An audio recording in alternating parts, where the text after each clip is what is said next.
So, you want to be an art director.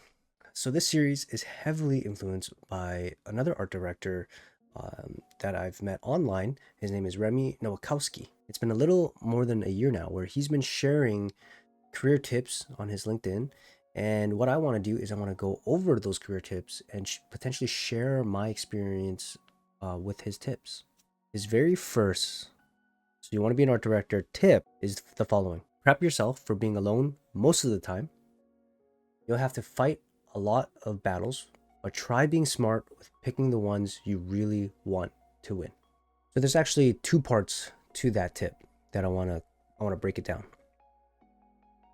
Let's start with something most people won't tell new art directors. Being an art director can be a lonely job. And I don't mean nobody talks to you lonely. I mean you will often be the only one holding the creative line when things get hard.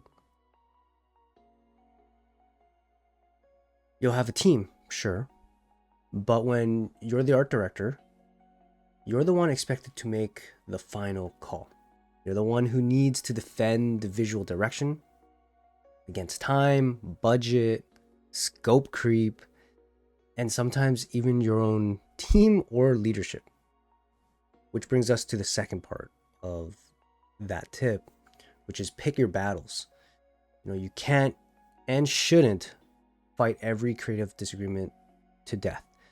That's a fast track to burnout and isolation. Focus on what really matters to the vision.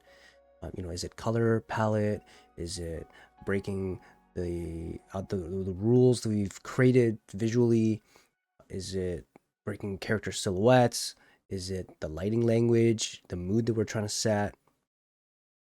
When you pick the right hills to stand on, your team will learn to trust your instincts and leadership. They'll see you as strategic, not stubborn. So prep yourself.